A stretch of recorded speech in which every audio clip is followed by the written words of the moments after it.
And quickly right after, I felt anger. Anger at the conditioning, anger at the world, anger at the ignorance of the world, anger at the ignorance of my parents, anger at the ignorance of me, my own ignorance, not knowing earlier what that meant, not treating earlier the effects of the war, not fixing it earlier. Very angry at my ignorance and my passivity and my lack of standing up for me. Welcome to The Deep Coach, the podcast where we explore the transformational journeys that shape us and that propel us to change the world. I'm your host, Jonathan Hermida, and in each episode, we sit down with those who have journeyed into the depths of spiritual transformation and who are now reshaping the world through their presence and their work. In listening to these incredible individuals, you'll find insight, inspiration, and practical tools that'll support your journey as a coach and as a human being. Today, I'm joined by someone whose story is both extraordinary and deeply human. I feel beyond blessed to be able to call this man a friend and consider him a brother. Walid Malouf is a coach, a father, an entrepreneur, and a man who has lived many lives in one. From surviving civil war in Lebanon to rebuilding his life as a young immigrant in America, from chasing success across multiple industries to ultimately facing a total inner collapse. Walid's life has been marked by not one, not two, not three, but 4 major transformations. Each of these rebirths has brought him closer to his essence, to truth, and to a life of purpose. Today, he supports first-time founders looking to scale their high-growth companies. In this episode, we walk through his 4 transformations, his incredible healing journey, and how fatherhood cracked his heart open and changed everything for him. Walid brings powerful reflections on anger, conditioning, forgiveness, and the role of trust in both personal and spiritual growth. I cannot wait for you to hear this one. Let's dive right in. Walid, prior to us officially getting on the recording, you were speaking about going through 4 transformations. And that's a significant amount, right? Most people, when we talk about going through a transformation, we talk about the singular transformational process that we go through. Can you walk us through what those 4 transformations were for you? I'd love to. You're right. I'm blessed 4 times. Most of us don't get that many opportunities at transformations. I was blessed by the first one, like most of us, right? I was born, and I call it transformation from spirit to a human shape, right? A human being, a human life, and that first transformation, unlike many, was unplanned, unwanted. So my mom decided that, probably not the right time. I came, the 4th out of 4 children. There's a decade between me and my other next brother, and a decade and a half was my older sibling. And thanks to the, you know, um, life advocating doctor that she consulted and him whispering in her, ears that maybe this life that, she's thinking of not allowing to unfold, maybe this life can actually do something very big in the world one day. And that's how life was allowed to unfold. Uh, my mom believed. She's a faithful woman. She had doubts. And she believed that potentially maybe, this life could do something very big in the world. And that story was told to me very early in my life. I must have been 3 or 4 or 5. The part of me being unplanned was always kind of introduced as a joke. Like, yeah, Walid, there was a mistake, right? Walid, milkman or postman, whatever, right? It's like that kind of a joke. And then the other part of the story was that the only reason you're here is because of the doctor that told mom that you're going to do something big in the world. And also, as small as I was, like, wow. Hey. So the only reason that I'm allowed to be here is if I do something very big in the world, very big in the world. Now I'm talking about this at 53 years of age, and we're laughing about it. But back then, I didn't know whether to laugh or not to laugh. It was code, right? Um, So that's the sort of context in terms of where I was born and the sort of the first act. As soon as life was allowed to be, it found itself in the middle of death. Because 3 years after I was born, an all-out civil war broke out in the country where I was born, Lebanon. It lasted for 15 years, consumed all my childhood, all my adolescence, and a big chunk of my teenage. So imagine Gaza or Ukraine right now, that was kind of my life for 15 years. That was the outside environment. The inside environment was a very loving household, extremely emotional household. Very, very emotional. All the emotions on the sleeves, the good, the bad, and the ugly. And being the last of four in an environment that was completely enveloped by fear and lack of security, and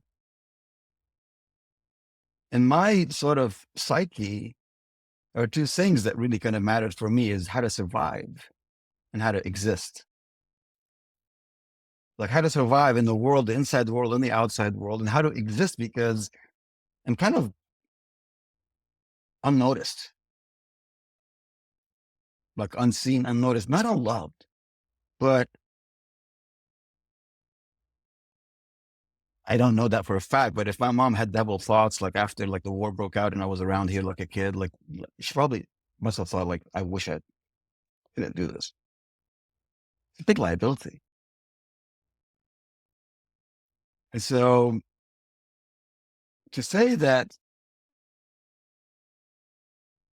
the developmental, normal progression story of journey that normal people, in quotes, go through was disrupted for me and was stunted in terms of cognitively, emotionally, physically, it would be kind of an understatement. And so evidence of dysfunction showed up early on, in the form of lack of concentration, easily distractible, impulsive, shy, extremely shy, no voice, no personality, bad academic performance. Um, yeah, and if you were to ask me, hey, like, what was your idea of yourself, or your self-concept, or your image of yourself at that time, or as you growing up, I tell you, it was not good. It was um, definitely less than, not enough, not for me, good life, not for me, full life, not for me, broken, just, yeah, so bleak. But in that, there was a, I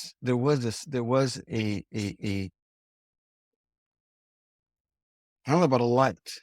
It was a light. It wasn't very bright, but it was something. And I embodied in me this narrative that I always received from my environment about me being more mature than my age. People kept repeating that all around me all the time. Family, school, just more mature, more responsible, more mature, more responsible, um, and good at expressing myself in writing. That came up very early in my life. Because I was journaling about the war. I was journaling and I was drawing stuff. And I remember that journal, I must have been 5 years old when I started it. And I was reading it, to people around me. And that was probably the only thing that people saw that was, wow, we're proud of you for something. That piece. And that very early on convinced me that I had something in that art. But not to distract from the story, but I knew that was going for me, and and I had a big, big, big promise that was keeping me going, and that was that one day I will be able to leave where I am, where I was born, and my family, and start life somewhere else. That dream locked me up in future thinking and was the medicine that allowed me to kind of go through every day in the environment that was surrounding me. It's the knowing that one day it will be something very different. And so my mind wired as soon as I was maybe 7 or 8, because that's when I knew it, that this is not real. So I wired for the future, and everything that was around me became something I had to go through. Yeah. It's very big. And that's just the first transformation. That's just the first transformation. You know, it's so interesting because we're all born into a narrative that is not of our choosing. You know, and in what you're sharing, you were born into this narrative, you know, of the quote unquote mistake of, you know, questioning whether your life was going to come into this world. And that narrative was given to you as a little boy and spoken to you and shared with you. And then you were thrust into this sort of socio-political narrative around you that then further influenced the unfolding of that little boy and how that little boy was viewing himself and the world around him. And I can see how that little boy made the decision of this is not going to be, I mean, one, I can see how that happened. And two, it's also quite unique for a 7-year-old to think that and to know that I can get out of here. Had you ever been out of where you grew up until that point? I first time was when I was 11, but earlier I knew that that was my destiny to leave, only because my brother, who was 10 years older than me, had that opportunity and chance before me because of the events, because of the war. And so as I was growing up, the war wasn't ending, and my future prospects were not getting better. And my family had the opportunity to afford sending kids outside of the country. It's not given to everyone. And my parents decided to sacrifice our presence in order to give us future life. And I knew that was going to happen to me because my mom was always telling me that was going to happen. So it wasn't me that I fabricated it. It was evidence. It was on that track. And so in my mind, the exit, like I knew when I was going to be on parole. Yeah. Which for that little boy that was in such a conflict driven environment, it was a freedom, I imagine, to just know that that wasn't going to be, that your present wasn't going to be your future in some way. Yes. And I think at a deeper level, Jonathan, I think it was also like it gave me meaning. It gave meaning to my life. The exit from the present moment and the reality that I was seeing and living in death and blood and fear. It gave me meaning. I didn't know the full meaning of it at that time for sure, but I was like, that can't be it. It can't be why I was born. Yeah. There was a clear light at the end of the tunnel.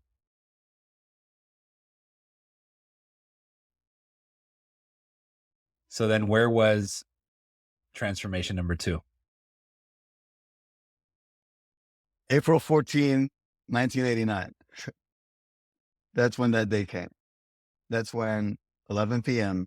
at night, I leave my house, travel about an hour north of where I live, under shelling in the war, to a port city to get on a boat, literally, and travel for about 8 hours on sea at night to get to the next piece of land island by the name of Cyprus. From there, grab a plane, and then 48 hours later, land in San Francisco, California. 17. Alone? I'm 17 with my mom.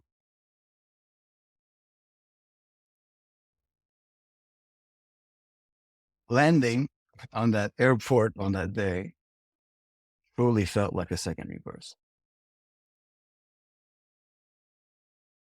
Fully. And knowing that I can wake up and sleep without the possibility of dying in those 12 hours for the first time in my life. I don't know how else to describe it besides a new rebirth. Honestly. And that fear gone, that fear of dying gone,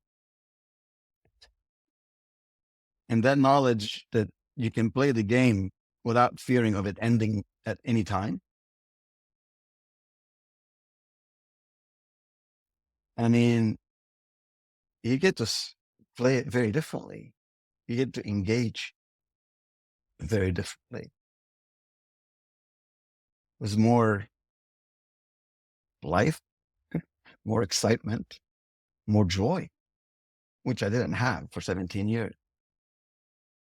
Yeah. So did that self-concept that you say wasn't very good, did that transform in that second awakening or second transformation? Well, here's what happened.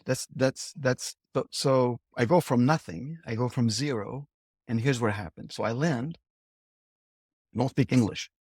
I'm Arabic, French, Francophile. So I don't speak English. So I decide to learn the language, and as fast as I could. TV was my ally, and dictionaries. So a lot of dictionary and grammar books. I started studying words and sentence structures through grammar books and dictionary, 3-4 hours a day. About 6-7 months later, I became probably as fluent as I am right now.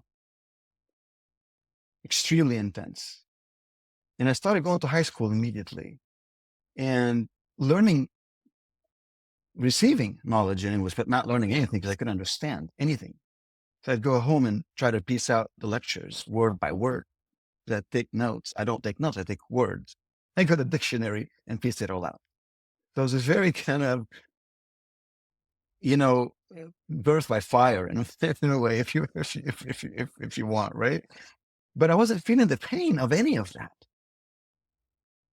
For me, I was intoxicated by life. Like I was getting a chance to breathe and do stuff, learn a new language in a new life. I'm going to need it. Not like I'm going to go back. There's no going back. See, that was part of the promise came with mom. Mom left 2 months after. I continued. She looked at me in the eyes and she said, there's nothing back there. Literally, she said, go forward. You got what it takes. Never look back. No support structure, no financial support, no country to go back to in case something doesn't work out here, right? It's like, this is it. Back there is death. You choose. So the English piece, intensely. I lived with an old aunt of mine who was 90 years of age. She offered me room and board in exchange for cooking for her, giving her medicine, keeping her company, make sure she's well. And I go from someone who's barely noticed in his household because of the environment to a place where I'm in complete calm. I'm living with a 90-year-old woman. I'm 17. And I'm keeping her company and I'm making her continue to tick. And all of a sudden, I'm serving a very higher purpose beyond anything I could imagine. Like, I don't have any money, so I'm working 40 hours a week, at a pizza restaurant, in addition to school. So I'm earning money. I'm learning a language in 6 months. For 2 years, I'm keeping somebody alive, really, and they didn't know that. But my company, my chatting, my cooking was work. Like, I was serving at 17. I didn't know how important that was back then. But that completely transformed, to your question, my concept of who I was, what I could be doing, what am I capable of, radically. That's why I call it a second rebirth, not because I just escaped death only, but because what happened to me, the way I kind of embraced all of that and the way I kind of showed up. So I went from like, a D student, back home to graduating high school with a 4.2 GPA was honors and making it into Cal. Like, seriously, like by the time I sat on that seat when I was freshman year at Cal, by the time I got there, and that was 2 years after I had landed in the airport, I was a different person. I was a different person. And if you said, look, what changed? I tell you, something very radical changed. And all of a sudden, I was saying to myself, I can do whatever I want. I want to do a lot because I haven't done anything up to 17. The world is very wide because I landed, like, imagine landing from Gaza and just looking at alleys, like, right? And here's the last one I said, nothing can stop me except death. But where I got myself to, death was very far from me. Because physical death, I know what that is. And once I left that, death, how I knew it, was very, very far from me.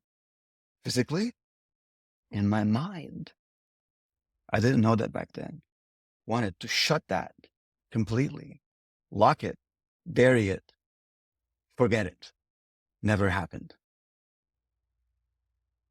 So basically, from that moment on, fast forward 35 years until today, that psyche of pursuing pleasures and desires fearlessly is kind of what really kind of dominated me and my psyche up a strong extent very early on, and still now to a large extent. And what that meant, basically, how I lived my life is, career-wise, I chose to fight very strong and hard battles.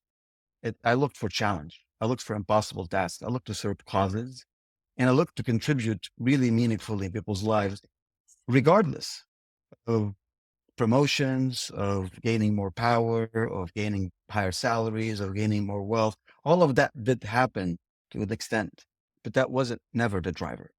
So career-wise, I was open to everything, to experimenting, and allowed myself to, leave whenever pleasure was not being met and fulfillment was not being met anymore. I started doing that when I was 19, 35 years of that. And so that, led me to, explore 5 different career paths in 35 years, 7 different industry sectors, work, live, and study on 4 different continents, work in big boxes and build my own small boxes, contribute as an individual and with teams, and really never kind of follow any conventions of any rules, and living really kind of out there on the edge in a big way and succeeding. On a personal level, I made sure I lived well all the time, material wealth. Took care of my health to some extent, but traveled voraciously all over the world. Married into a different culture, decided to build a multicultural family. And yeah, always brought the party. Like life was a party for me. Always was life of the party, brought the party, and somehow found my way sucking up the air from the room all the time. I got high on myself, right? I didn't know it. But remember, we went from zero to starting to do, getting confidence from doing more, success leaded to more success, right? Ego getting more and more and more inflated to the point where it got really comfortable, to the point where it got drunk.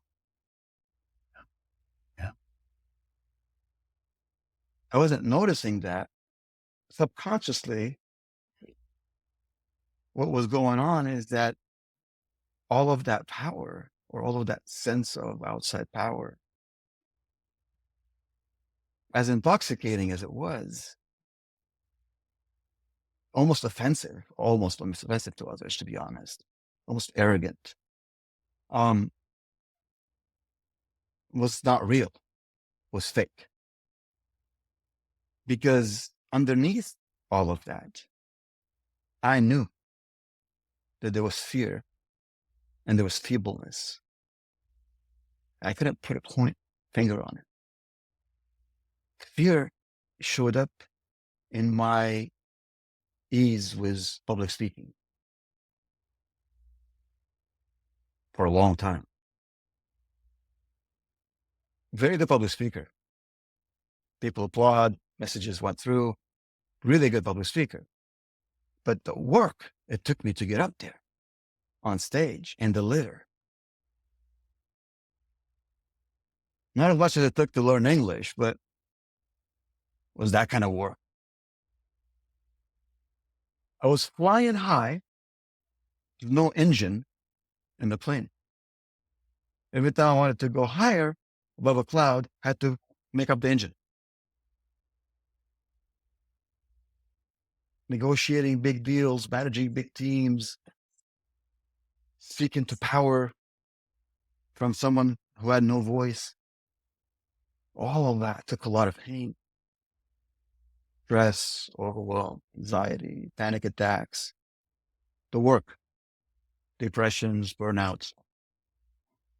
But the conscious mind was focused on living more, doing more desires, fearlessness, because overall, it was all good. Yeah, I was paying the price, but I guess that was the price of living on the edge.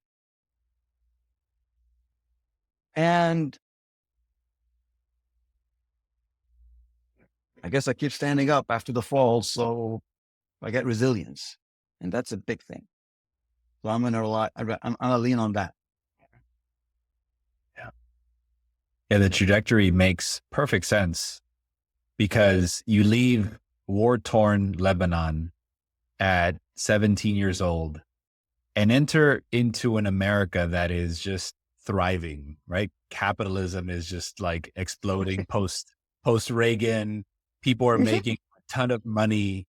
And so you enter into that consciousness, that American consciousness at the ripe age of 17, when you're coming into your own, when you're discovering who you are. And you don't just come into the consciousness of America, but you're also coming to the consciousness of Walid, of your power. So there's a pastor, Michael Beckwith, that talks about the 4 levels of awareness: life happening to me, by me, through me, as me. And you went immediately from life happening to me to life happening by me, from powerlessness to power. And of course, that's going to be intoxicating to a 17-year-old young man that discovers that he has agency over his life. And not only agency over his life, but now he's in a place where literally anything he wants to do is possible.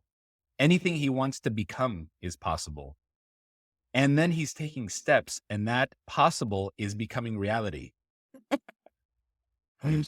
And so you can see how easily for that young man, the ego just was eating it all up, right? Every book you know of, every author you've heard of, everything that points to how powerful it is to live from the philosophy that life is by me. I was going through it without knowing any of that, but it was happening to me. Yeah, empowerment culture, for sure. Yeah.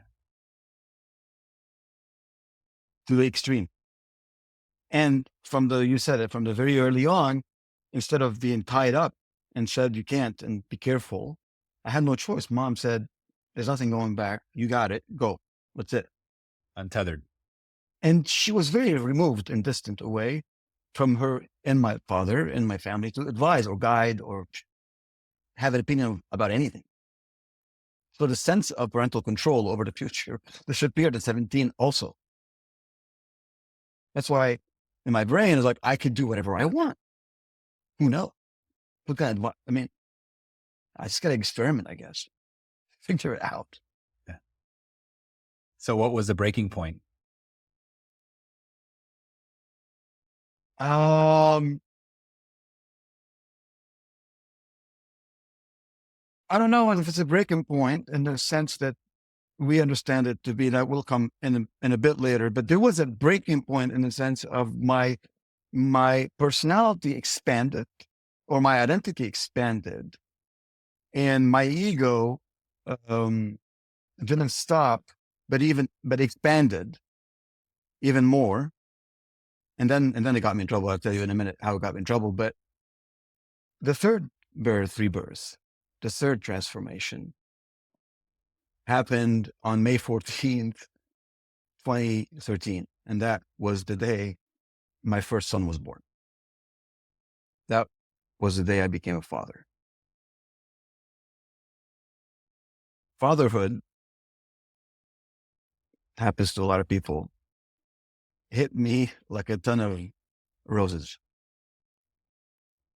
I discovered a dimension in me and a natural ability to be present, caring, loving, attuned, that I knew I had some of, but never believed I had it in me to that extent where it was just carrying me to do stuff beyond what my mind knew about what I had read about fatherhood. So naturally, so powerfully that it just couldn't be unnoticed. Truly, on that day, I felt lifted and started acting in a very different way with everyone. My son was born on the day I was 16. So I dived into fatherhood like I dived again into how I learned English. There's no book that I probably didn't read that was on, every stage of, breeding, growing, nurturing. And I did that because I just started feeling a very heightened sense of responsibility. The moment I felt I became responsible for the existence of another human being, I became very interested in this whole business of my own existence and the existence of everyone. And the knowing now that I'm leaving a part of me behind me made me want to do even more work and even more effort to leave her better than I found it, which was always something that was driving me. So a very heightened sense of responsibility now accompanied I'm here to live it as high as I can. And the why behind getting stuff starting mattering a lot more than the getting the stuff.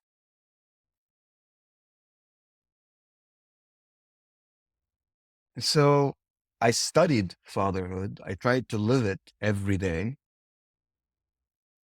to the optimum that I could, obsessively. The word obsessive is key because that's what it got to be. Annoyingly to my How wife. so? Well, like I want to do everything. I want to be overly present, overly attuned. I mean, I took the first 2.5 years of my son's life off of professional sort of heavy duty. I was consulting. I chose to kind of consult light load and be with my kid like most of my day. 2.5 years.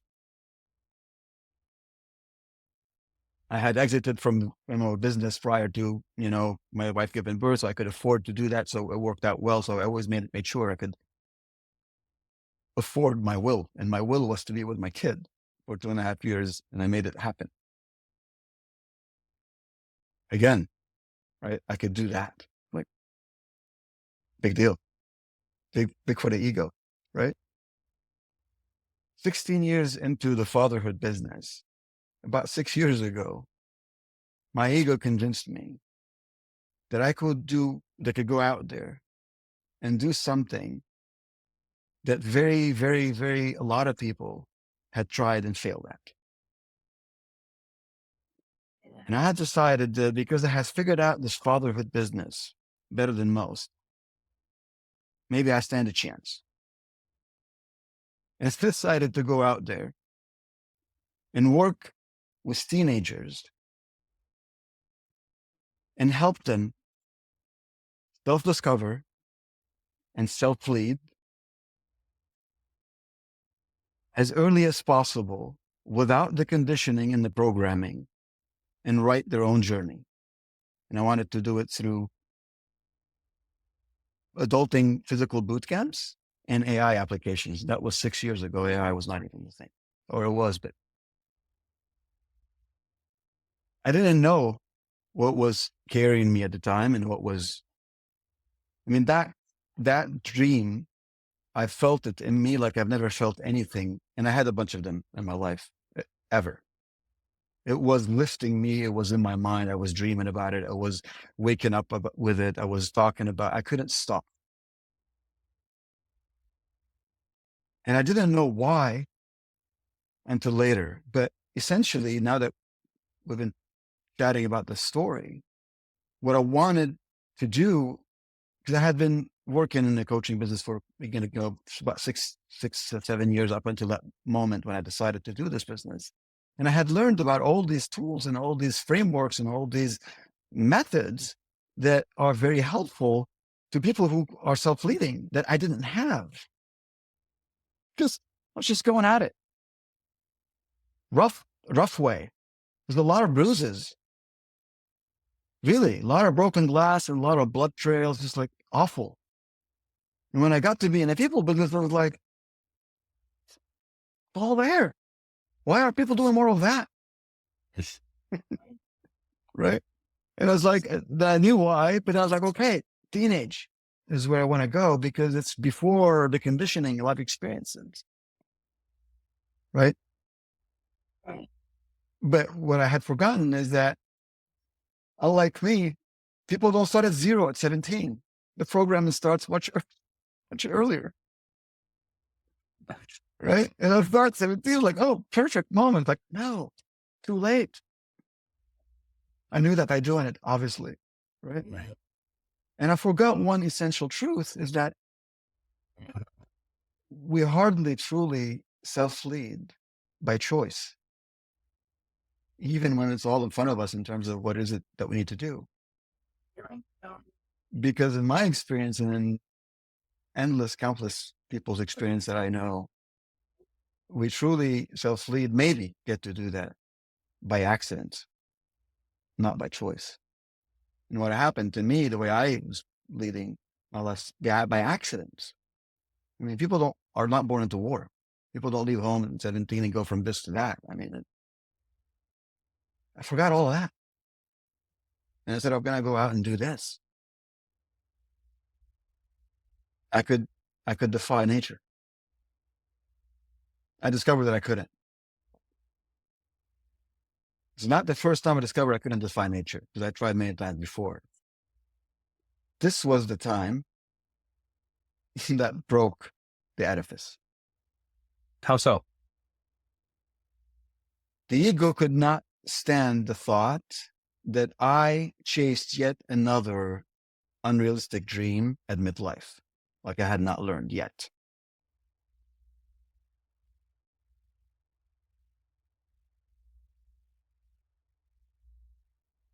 I had many red flags from people I respected. 5 books that I read that told me, don't do this. Let's just listen to the other ones. something was carrying me to do this work from the soul place that made me oblivious to everything all the time.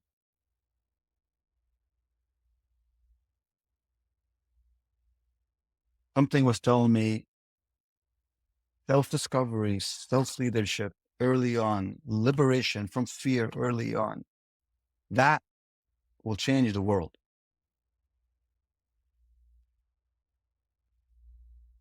And I forgot why that was not possible so quickly.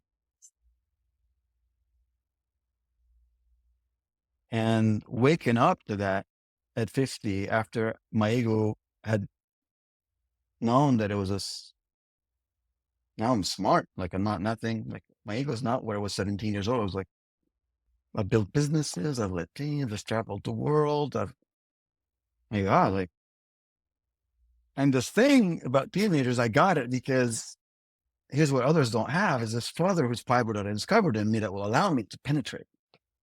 And then when I discovered that was gone, that didn't work. And that all my calculations were false. Questioning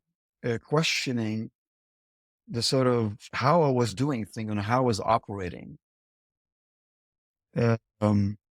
became very persistent, very urgent, and louder than any other time in my life. That was not the first time I questioned, but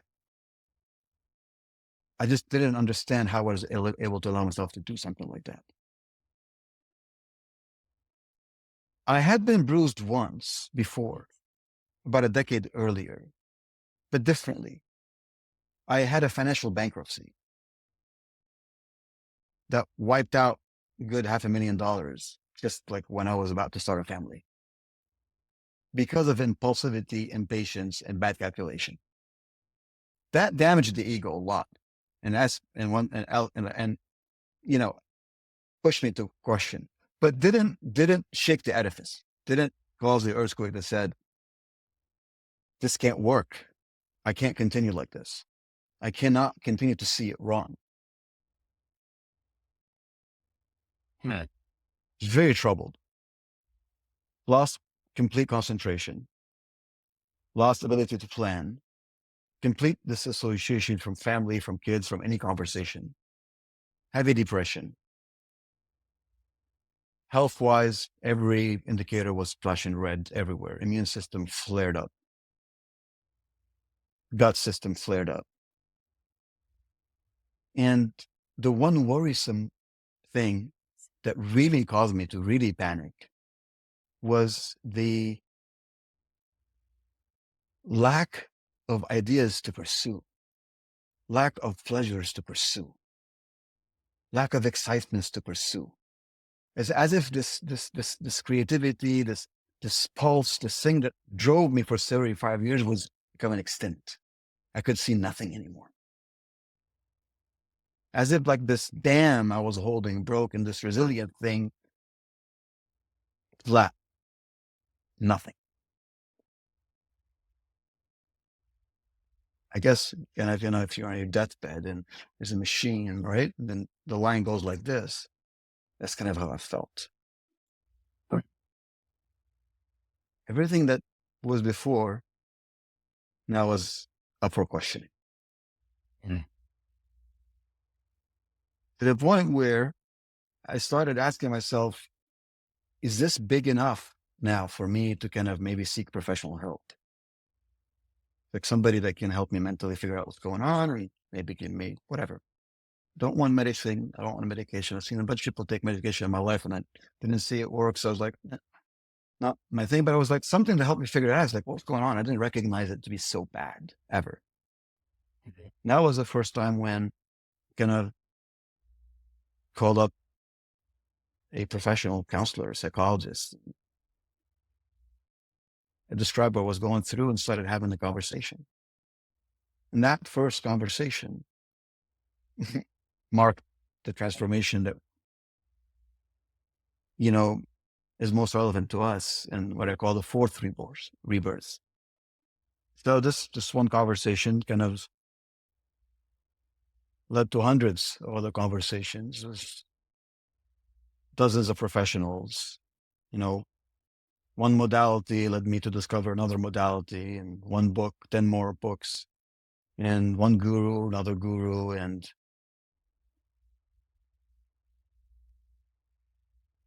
that's been the work since it began. Every day, more clarity, every day, more understanding.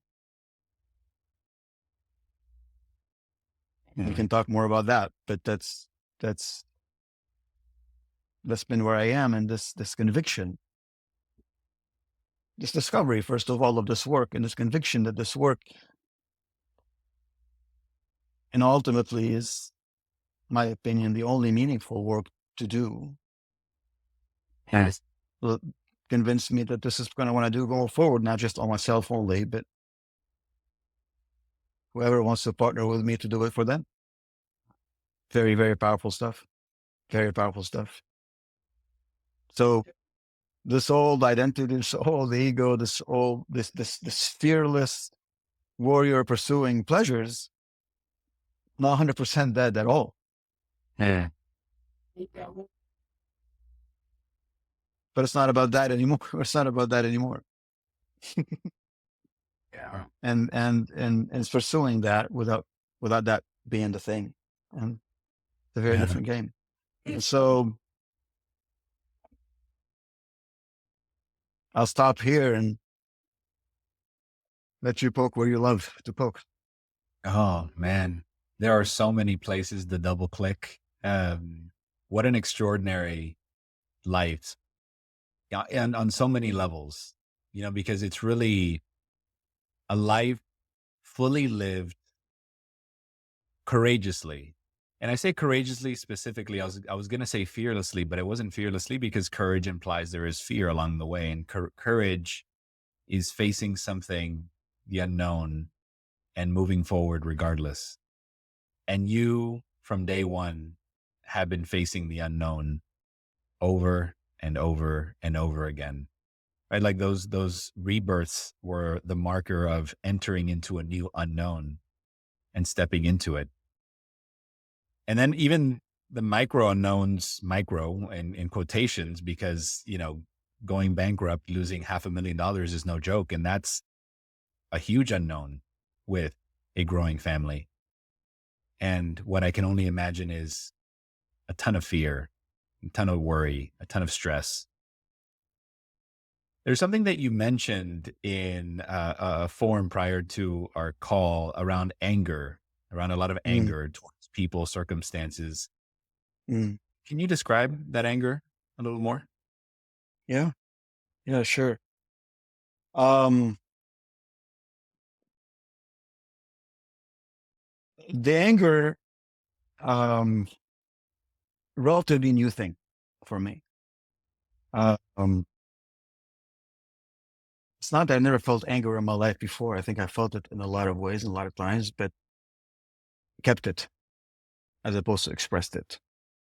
But feeling it, being with it, and talking about it is a relatively new thing. And it started, right. So the awakening, the transformation, the enlightenment, the awakening, whatever we want to call it, transformation I lived recently. There's a lot in there, but it could really be kind of described or summed up in four big moments, four big acts. And the first one was discovery. And that's the part where it was discovery. And right after discovery, there was anger. Lots of pain, lots of suffering. And that's when I discovered the programming and the conditioning, right? Through therapy work, through readings, through programs that I did. So I discovered basically the story of my early programming, my early conditioning, and the impact of my family and my environment and life experiences had on me. And for a very brief moment after discovery, very brief, there was release. As in, it's not me. Yeah, almost like a very good, pleasant feeling of relief that it's not me, something got sent to me. Not yet blame or pointing the finger, but just good, that feeling. And quickly right after, I felt anger. Anger at the conditioning, anger at the world, anger at the ignorance of the world, anger at the ignorance of my parents, anger at the ignorance of me, my own ignorance, not knowing earlier what that meant, not treating earlier the effects of the war, not fixing it earlier. Very angry at my ignorance and my passivity and my lack of standing up, for me. And suffering from that anger. Lots of suffering at that anger. Um, and even when I was deep into sort of reflection, right, and I forgave the circumstances, the war, parents and how they operated, and even when I forgave, I was still angry. Still angry at how it is, like this conditioning business, this programming business that we're not responsible for, and that gets us locked up. Like that. That's that's kind of a game is that. It's not fun. And so the anger and suffering, lots of tears, and depression. Also depression and feeling of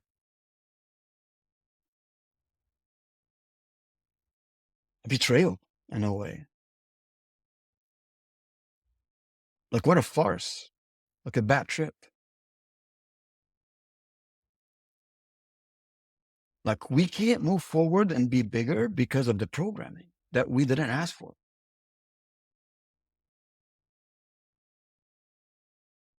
And that was the first period of discovery. That was the first act where the anger was a big part of it. And that was a couple of years,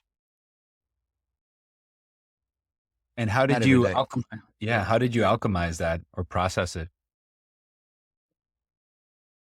Faith, faith, first level, the ability to break the programming.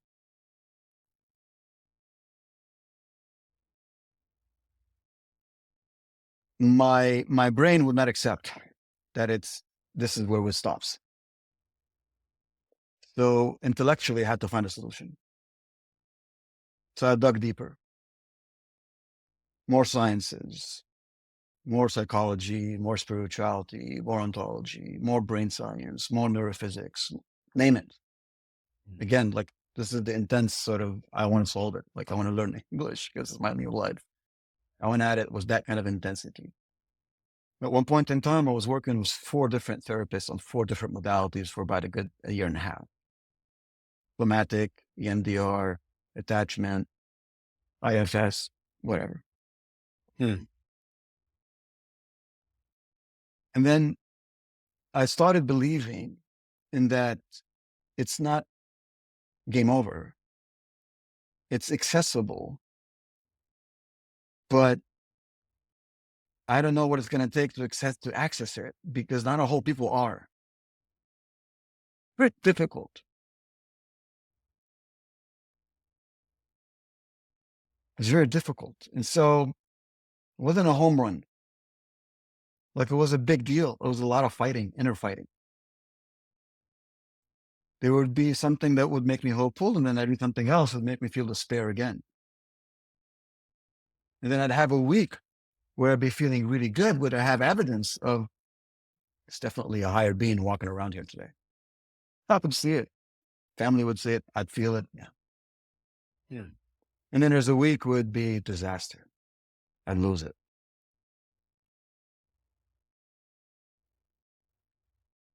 Right. And I was dealing with what I discovered also is that all this conditioning actually has names. Like it's called ADHD, lack of concentration, lack of focus, impulsivity, making wrong decisions. Like so many things could have gone much better had I discovered ADHD much earlier and fixed it. But also, I was angry also, right?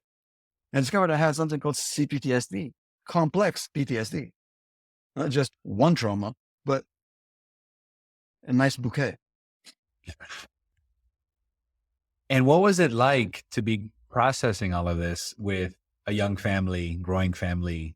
It wasn't just you. So you had to show up as a father, as a husband in work. What was that process like for you? I showed up.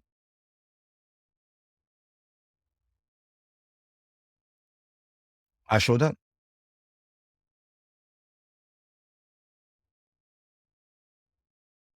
First, I showed up for myself.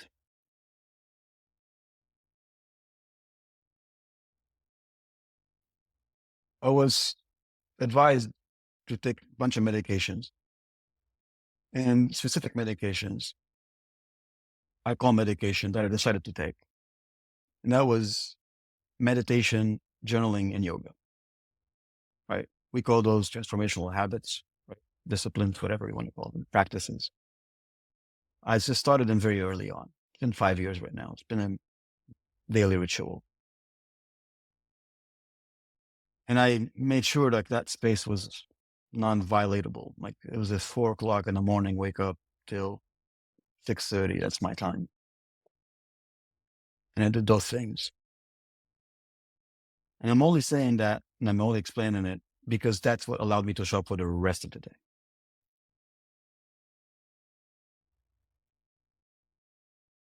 That's when I reconnected with me, the story. That's when I reflected. That's when I had fears and I had faith at the same time. That's when I laughed and cried. That's when all the theater happened. So the rest of the world then followed and I was able to handle it. But I needed those 2.5 hours every morning. And that's why I'm still doing it today. And I don't think I'll ever stop. Yeah. Yes, essential Really, to have really. grounding spiritual practices. And this identity of me also, the fatherhood identity that's always just still there, that also helped me to show up for the family and for the kids. Like that's very strong in me, right? And so that role, that act, wanted to play itself still fully, despite of the other thing that was going on. Part of me still wanted to show up. There was not an option. Oh, I'm tired today, or I'm depressed today, or I'm not feeling today. Oh no, I wouldn't accept that. Yeah. That part of me would not accept that. The bar was still very high there. Yeah. Yeah. Yeah. So the fourth awakening was sort of came with the uncovering of sort of the pain, the emotions, the trauma that somehow was sort of latent inside that you hadn't really explored to a certain degree. And so the fourth awakening came with all of that kind of coming to the surface and you being somewhat assaulted by it and therefore needing the support, the external support, the obviously internal support through your transformational practices. At what point, I know this is a lifelong journey of healing and evolution. At what point have you started to feel a bit of a settling and settling into your deeper self in a way and kind of putting those inner traumas, inner experiences in their place, so to speak? You're right. It's endless and it's a journey. And you're right also that there's a moment. Before that moment, what kept me going and kept me kind of in this process, hopeful, courage, was evidence, right? I wasn't having those moments of clarity. I was having those moments of settlement. I was having those days and those situations that I handled, heavy emotional situations that I handled from a place of detachment, control, and masterfulness. I did have those moments.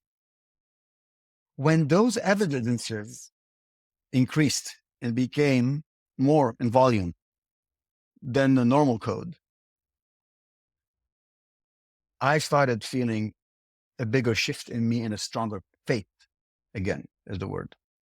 And that there is a possibility of a different form of being, and it's not sporadic, it's not occasional, it actually could be consistent. The more it was happening, the more I was believing, until truly a big moment happened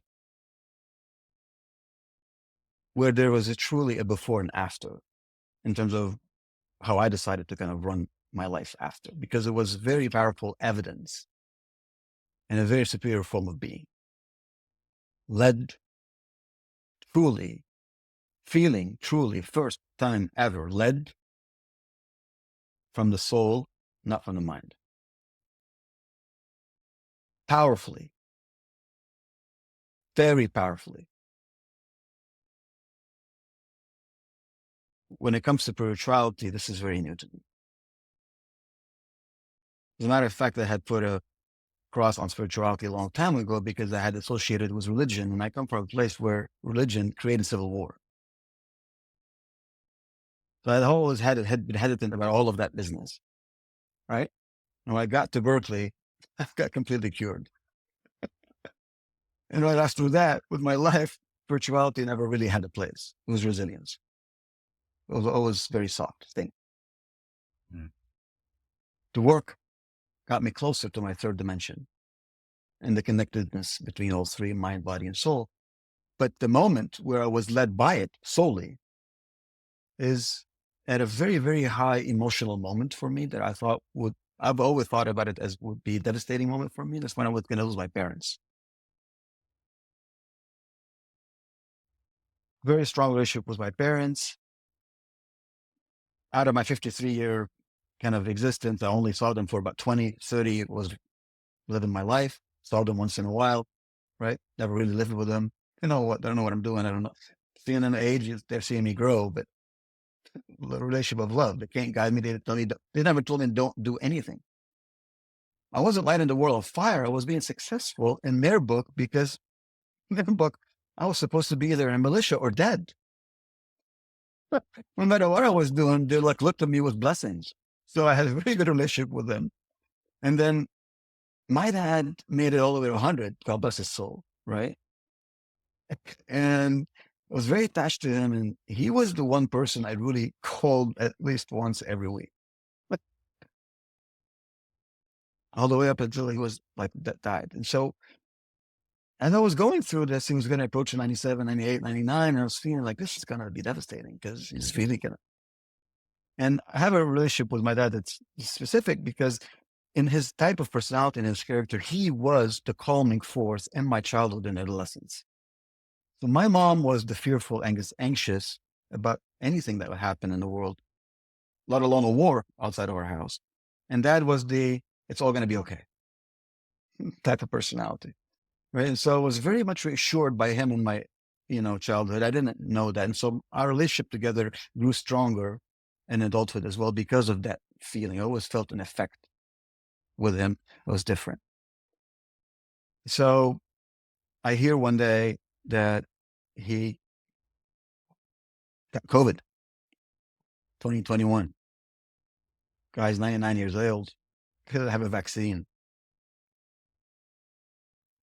Brother calls me up and says, yep, dad's got COVID. Brother's not feeling good about it. And what are we going to do? And I say, well, dad's going to die. Brother had to figure out what next steps are around that line because dad's going to die.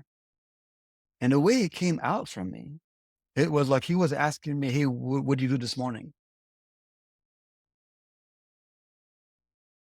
And he's my dad. I love the guy. And it's not like I have no feelings for him. But the way it came out was very rational, very objective, very distant, but very present in the moment of what's going on. I hang up the phone. Never, ever happened to me in my life. I hang up the phone and I go to my office and I start writing letters to my departing dad. Started it then, continued for about 2 months after he departed as a ritual. Immediately when I wrote, I felt much better. I wrote what was going on, my feelings. Never happened. That never did in my life. Even though I was doing the work, that level of sort of presence, mindfulness, being with it never happened. A week after that, I found myself in Lebanon, middle of COVID, at my dad's bedside for the last 10 days of his life. I was the only one in the room with medical staff. Not allowed to be in the room because of COVID, but I negotiated to be in the room.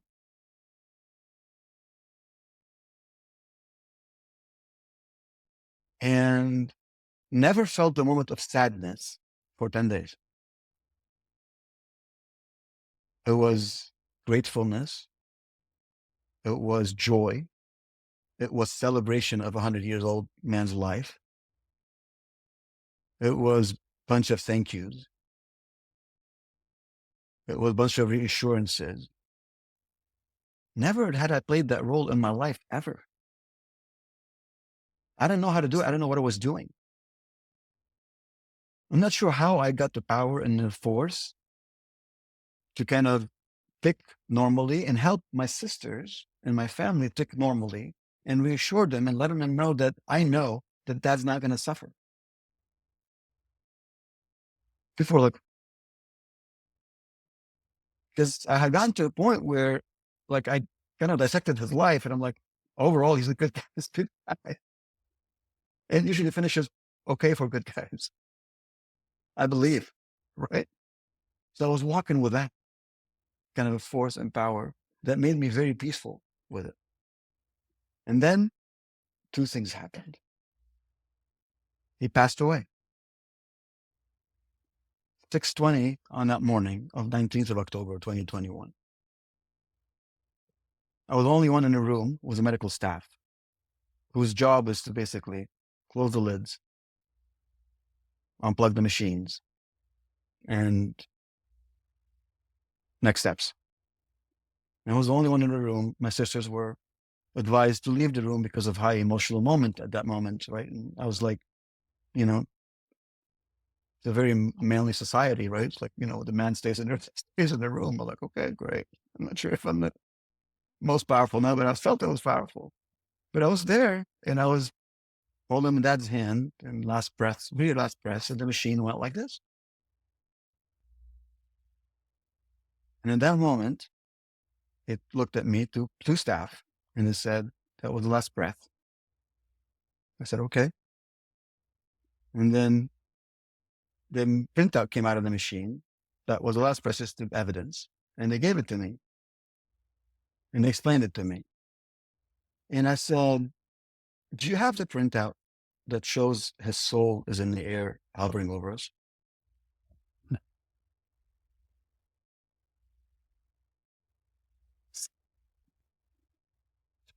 Really? I don't think I ever told that story to anyone. This is the first time really. Not even to my family. Both staff, medical staff, looked at me, laughed, and they cracked a smile. One of them said, I wish we did. And the other said, not yet.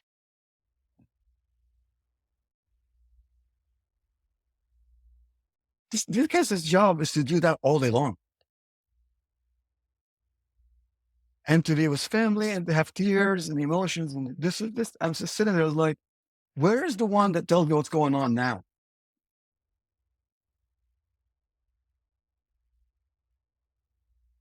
And the smile on their faces made me smile. And that's it. I walked out of that room without even looking at my dad's body, feeling peace, calling my wife, talking to my kids, saying, Grandpa passed away. He's in a different world. I'm going to stay a couple more days to deal with the body. And I come back home. How 1 hour later, I show up at the hospital's executive director's office. There's a situation where the bill is inflated because of Corona equipment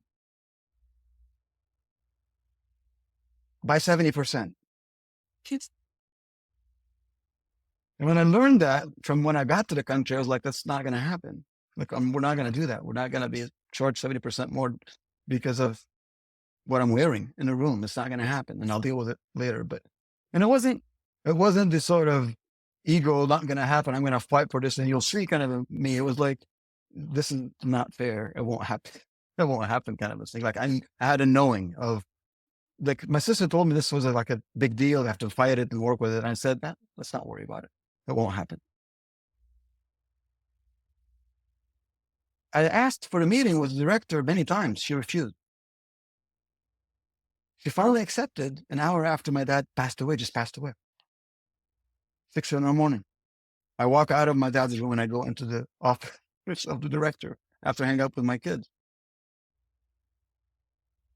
And the meeting lasted for 5 minutes. All that came out of my mouth was gratitude for the service that they provided despite all the errors that would have never probably saved my dad, even if they weren't made. And I said that I'm not going to pay the excess because it's unfair. And I understand that the country is kind of lawless there now and you're doing things that are not good, but I'm not going to be a victim. And I'm only not going to be a victim because if my dad was here right now, he probably wouldn't allow me to be a victim of this. Just because of justice, and he was a just man. You can do whatever you want. I said, you can do whatever you want. You can keep the body. I got the soul. And I'm good. And I'm very peaceful. And it's in your hands. Of course, I was going to pay the bill no matter what. Of course, I was going to get the body out of the hospital. Of course. But what came out of my mouth in those 5 minutes was the absolute 100% authentic truth. And I just didn't care what she did, what she thought, what happened after. I was like, didn't want to talk to her for 5 times. Now the man passed away and I'm good to go. I'm home. I got a soul. You can do whatever you want with the body. And I left. 2-3 days later, before I got on the plane, I asked my sister, hey, what happened to that bill? And she called me and she said, all of it is gone. Like, don't worry about it. We're only going to pay for the surgeries, whatever happened. That was very medical that we cannot afford, but everything was gone. She didn't say a word. She said, please let your brother know that I understood and whatever. And I didn't expect that at all, honestly. This is not a country where sometimes that's what happens. People are like, oh, okay, wow. And what I didn't expect is me to do it with so much ease. That's the thing. It's not doing it. It's doing it feeling like it's in nothing. Right. Never, ever was I able to execute or do something with so much ease, of so much emotional charge. This is someone who just closed his dad's eyelids an hour ago. Said, where's the machine that told me where his soul is, jokingly. Walked down and said, you can keep the body, I got the soul. And then went out to do some administrative work for the funeral. As if I was going about my business on a day-to-day basis. Yeah. People around me were like, who is this? Really? They told me after, like, you okay? They thought I was faking it. They thought I was going through a process that allowed me to bury the pain. Yeah. They thought it was something unreal, fully. As if it wasn't my dad, almost. I cried. I was crying. But the moment the crying and the suffering came, immediately after, I remembered that I'm not dead. Yeah. There's something different that's eternal. And now it's better because I can connect with that anytime I want. I don't have to come here and see him physically. I can be in Seattle. Call on it. Big deal. Big deal. Huge deal. Big deal. It's the perfect story to describe a spiritual experience in human form in the most, it's in the most I was everyday, matter of fact sort of way. This is how spirituality truly shows up in day to day life. Sometimes we think it's this sort of awakening happening in our mind and our brain. But I think real spirituality, grounded spirituality, happens in these moments, in these human connections, and showing up differently than we would have otherwise. And that's when we can really see the quality of our transformation. We experience it, others experience it, others feel it. Beautiful. It's truly, Jonathan, it's truly like it's the evidence. Seeing the evidence of it is what gives faith, or Yes. nurtures it, Yeah. And it was this story of the parting of my father. It was Yeah. it was over a month of 3-4 months. So I got to be that for an extended period of time, Right. and like never before. That's a very big evidence. So that's why there's a moment after that. That's the moment. The me after that is the me that decided to, for the first time now, operate made mostly from faith, and hopefully very, very little from fear. Because before it was all fear, all of it. Still to today it is in a lot of ways. But there was after that moment where this business of me being able to truly be consistently operating from that very, very high level of existence is real, actually. And I gotta lean in it more and more and more, and trust and trust and trust, detach, detach, detach. And that's what got me into kind of a phase where I started to make decisions without overthinking too much about them, listening carefully to what was moving inside of me and following. And that became a very big deal in terms of how I started operating. I mean, that's kind of how, I came to know the center and the work that the center does. And really, I mean, it's not the biggest operation in the world of coaching out there. It's a boutique place. It does very special things. And I've been, kind of looking into a bunch of, certifications out there and works. And I just knew that this was the place, that this was the type of coaching that works. And this was the kind of journey that I was going through and I went through, and I want to take people on. And it was really spoke to me very loudly that I didn't really research it very much. I mean, I made the call like in a day, read the book in a weekend, made the call in a day. And normally that's not how I act. Hesitant, I'm more hesitant. Deciding to share this type of work and partner was founders around spiritual kind of work. That took a big leap of faith. I mean, I'll be honest. Founders, entrepreneurs are not necessarily conventionally thought of as most, amiable to soul awakening coaching and identity transformation and dropping agendas and detaching from goals, right? So true. Where did that inspiration, because you serve first time founders who are scaling their companies, Mm-hmm. where did the inspiration to serve specifically this group of individuals come from? Doing it. I never stopped coaching throughout my entire sort of inner journey. Um, I quickly found out that helping teenagers self-leading was not going to be something that I can pursue much longer. And I started coaching people who were in career transitions in the middle of COVID. And so it was a big, big business. And I started coaching people who are mid-careers and executives who were, you know, leaving the life that they had built up until then and thinking in their, midlife 50s and what would they want to do next? And most of the time it ended up being, here's the thing that I wanted to do that I've been, not wanting to do for the longest time. I want to build my business, open my shop, do my consulting gig or what have you. And it started working on that kind of a client base. And then slowly started working with founders, engineers, scientists, change makers who had built businesses, founded businesses, built teams, have a product in the market, have early success. And they were still struggling, and struggling even more than the early days, was scaling, was adding more complexity, was adding more people, was all that we know about what it takes from taking something that's a small startup all the way to, from barely a couple of millions to $1 billion enterprise.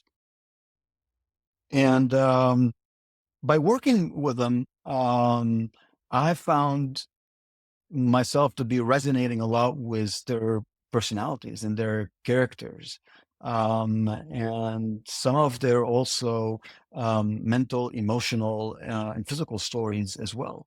And some of their programming, although not 100% the same as mine in terms of war and what have you, but really kind of struck on the same themes of not being heard, not being seen, not being attuned to, and then driving for freedom and driving with pleasure and revolting and rebelling. And all of that sort of started speaking to me and reminded me a lot of my own story and how I kind of led my career and how I kind of enterprised and never accepted what is and always was only what if I could do this and created things. And so that convinced me that this was a target audience that I want to speak to and I want to help the most. Because as you know, in coaching, you want to speak to almost your identical, right? To make the most effective and the most impactful. That's when it works the most.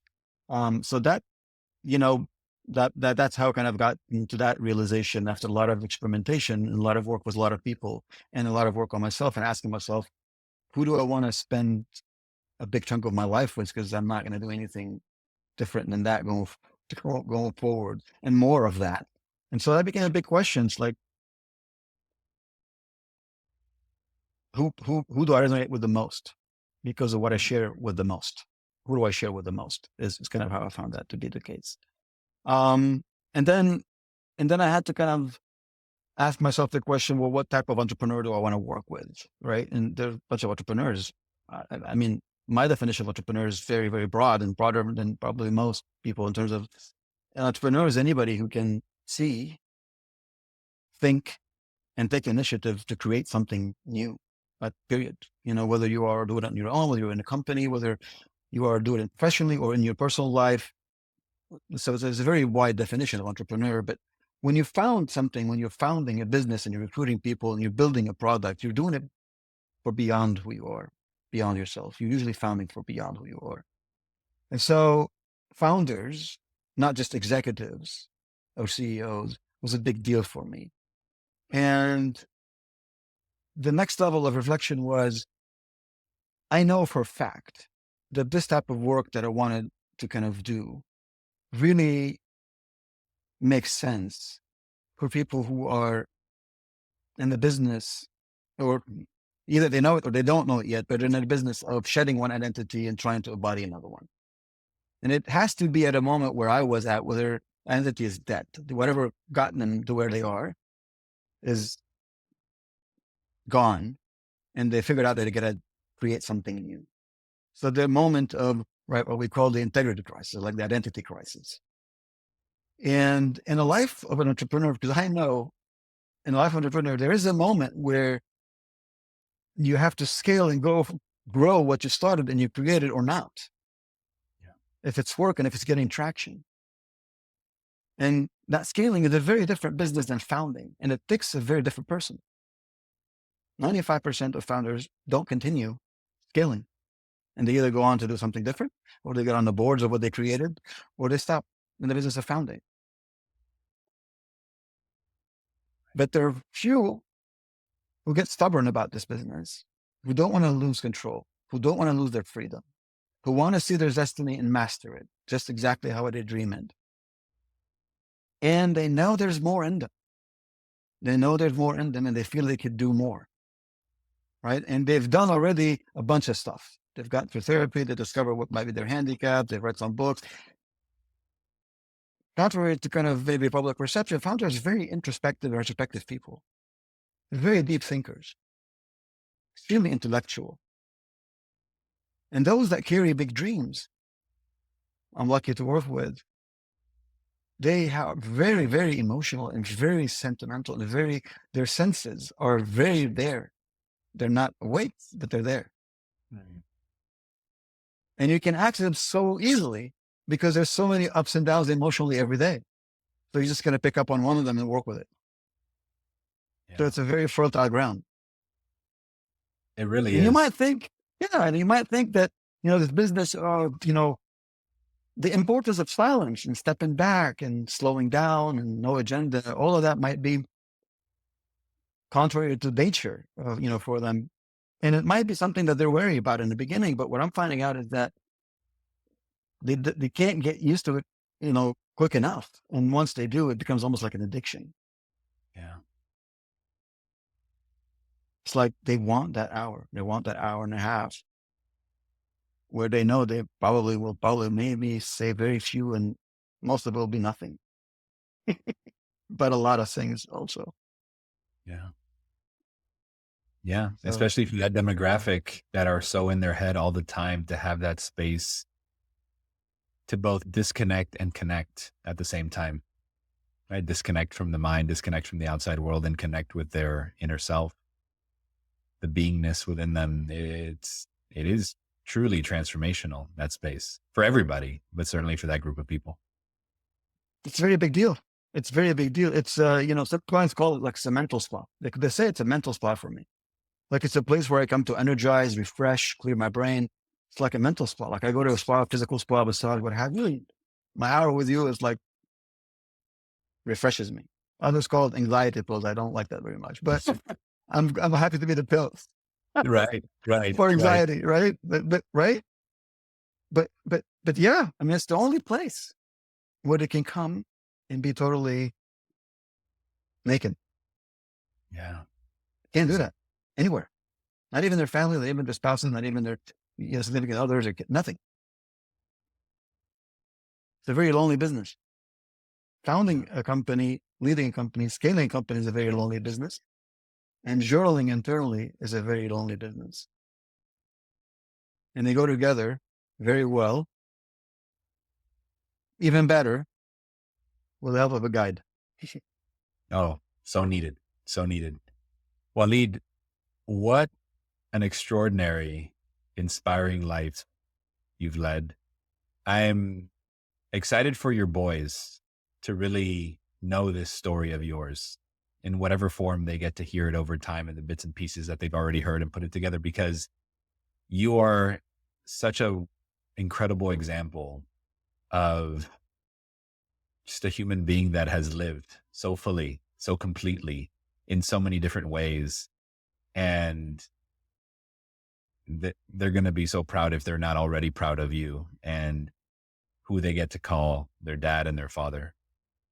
You're such a great example for them. And it's, it's inspiring as a father myself, just thinking, through what even I wish I had in a father, all the traits that you had, the resilience, the courage, the strength, to just start over again and over again. As we close the episode, if you could leave listeners with one invitation, something to reflect on or practice in their own transformational journey, what would it be?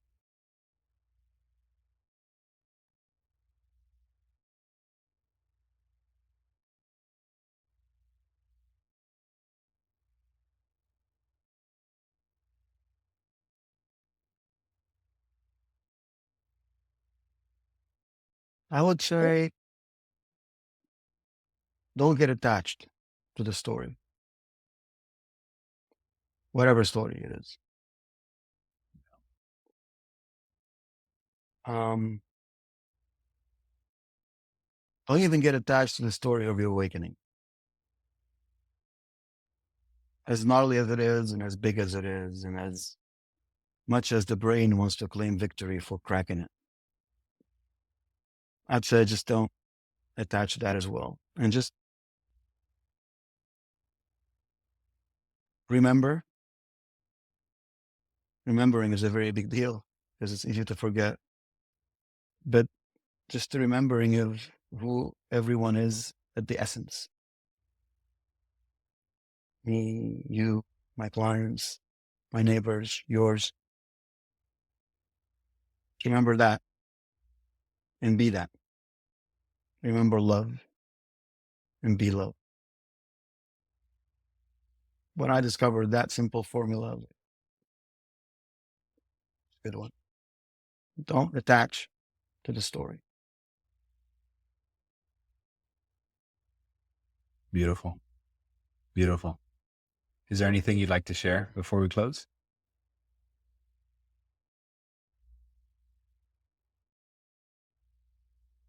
Gratitude always, in the beginning and the end.